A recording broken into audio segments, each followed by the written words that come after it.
আসসালামু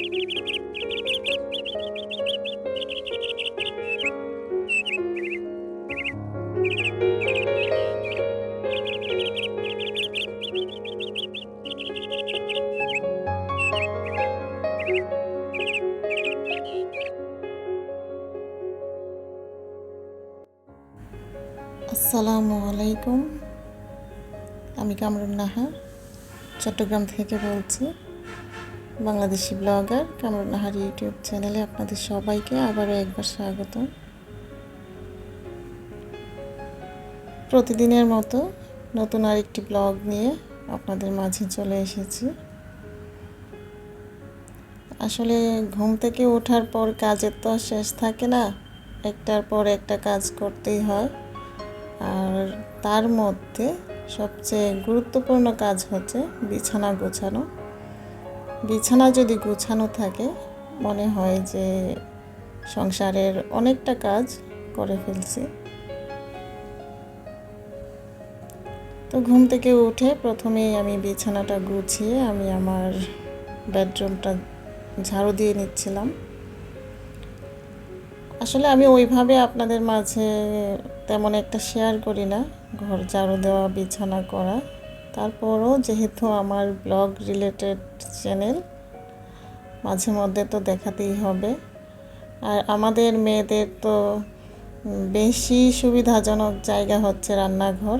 আমাদের জন্য রান্না করাটাই বেস্ট অপশন।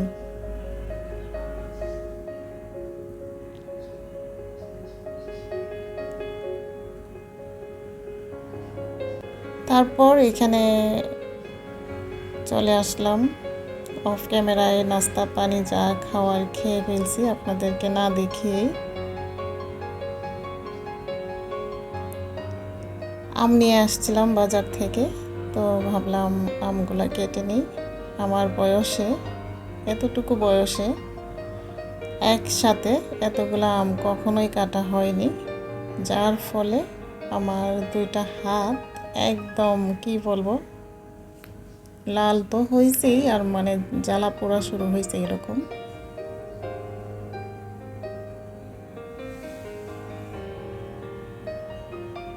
অনেকেই হয়তো বলবেন যে আপু আপনি কি আচার দেন না আপনার বাচ্চাদের জন্য। আসলে আমি কখনোই এইভাবে বাসা বাড়িতে আচার দেওয়া হয়নি। আমার আম্মা সব সময় বাড়ি থেকে যত রকমের আচার, তেলের আচার, মিষ্টি আচার, সব ধরনের আচার আম্মা বাড়ি থেকে দিয়ে পাঠান, যার জন্য আমার আর ওইভাবে আচার বাসায় আমি দেই নাই। তো এইবার হয়েছে কি, মানে আমার আম্মা একটু অসুস্থ, আমি না করছি নিজে থেকে যে প্রয়োজন নাই, আম কাটা, রোদে দেওয়া, আচার করা অনেক ঝামেলা, এগুলা দেখা যাবে একটু করে পরে ডাক্তারের কাছে নিয়ে দৌড়াদৌড়ি করা লাগবে, যার জন্য আমি না করছি যে না আমি আচার এখানে দিব। কিন্তু এখন নিজে দিতে গিয়ে বুঝলাম যে কতটা কষ্ট। আর এখানে আমি আমগুলাকে একটু হলুদ আর মরিচ দিয়ে মাখিয়ে রোদে দিয়ে দিব।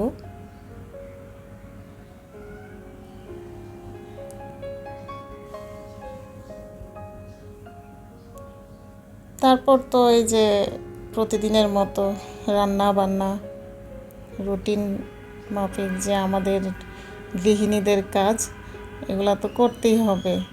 তো রান্নার জন্য আজকে কি করব আপনাদেরকে তো বললাম না, সরি বলি নাই, থাম্বনেইলে আছে যে সামুদ্রিক টুনা মাছ দিয়ে লাউ আলু শাক, হ্যাঁ আলু শাক রান্না করব। আলু শাক দুটার মধ্যে আমার একটু মানে পেঁচ লাগে, কারণ আমার বাগানে, ছাদ বাগানে লাউ শাক, পুঁই শাক, আলু শাক সব ধরনের শাক আছে। তো যাই হোক, এখানে আমি ভাতটা বসিয়ে দিলাম, ভাত প্রায় হয়েই আসছে। আর ওই পাশে চুলায় টুনা মাছ, যে বললাম টুনা মাছ 2 পিস ভাজি করে নিচ্ছি।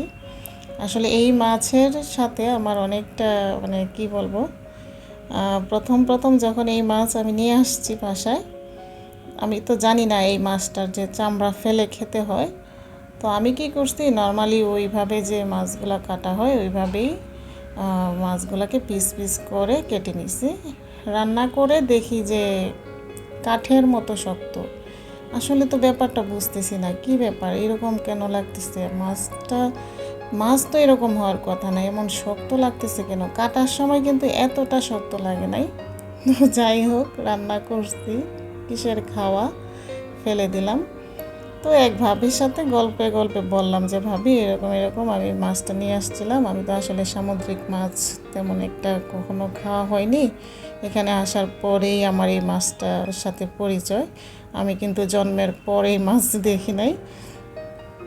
আর যেহেতু আমাদের এলাকা, তো বললাম যে হাওর এলাকা, সুনামগঞ্জ, সিলেট, তো ওইদিকে আবার এই টাইপের মাছ নাই, আমাদের এলাকার মাছ একটু অন্যরকম।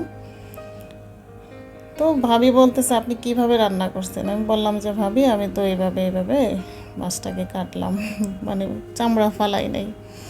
তো উনি আমাকে নিয়ে হাসতেছেন, বলতেছেন এইভাবে কেউ মাছ কাটে? এইভাবে না তো, এই টোনা মাছের সম্পূর্ণ চামড়া ফেলে দিতে হবে। চামড়া ফেলার পর এটা রান্না করে খাবেন, দেখবেন যে কত টেস্ট।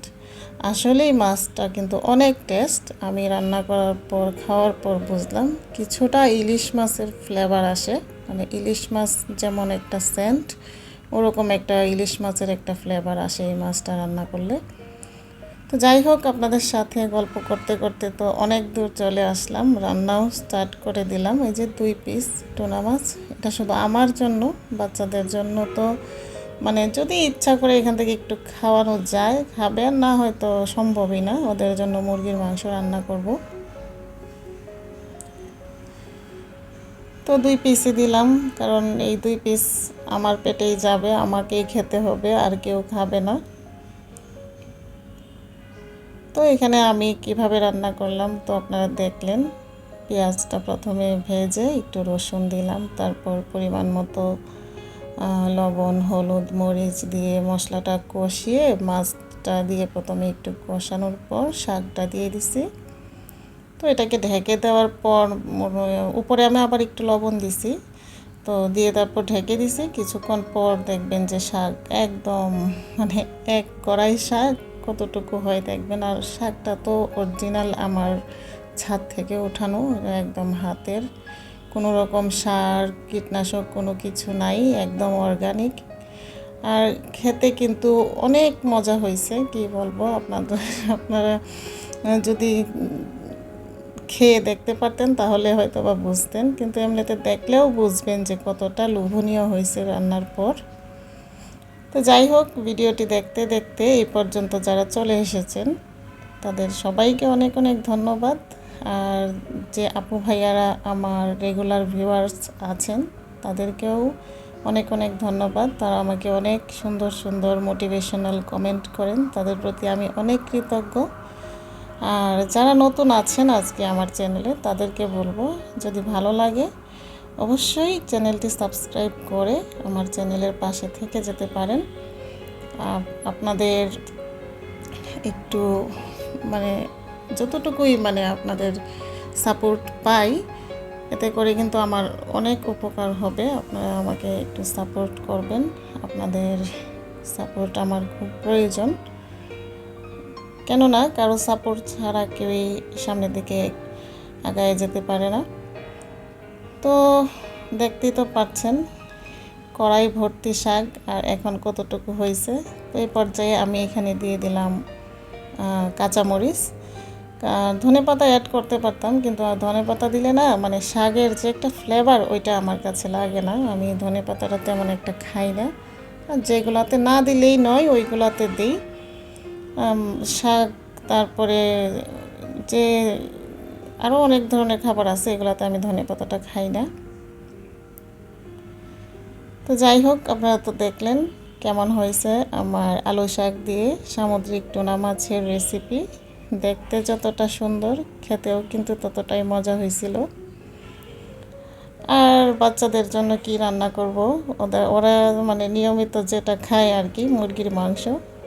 হঠাৎ যদি 2-1 দিন না থাকে তাদের মেনুতে মুরগির মাংস, তাহলে মনে হবে যে কতদিন যে খায় না মুরগির মাংস, ওদের মুখের দিকে তাকানো যায় না, এই অবস্থা আর কি। তো ভাবলাম আচ্ছা ঠিক আছে, ওদের জন্য একটু মুরগির মাংস রান্না করি। তো এইদিকে এই যে ওদের জন্য মুরগির মাংসটাও রান্না বসিয়ে দিছিলাম। তো ভিডিওর এই পর্যায়ে এসে বলবো, আজকের মতো আমার ভিডিওটি এই পর্যন্তই। আপনাদের অনেক অনেক ধন্যবাদ। আসসালামু আলাইকুম, আল্লাহ হাফিজ।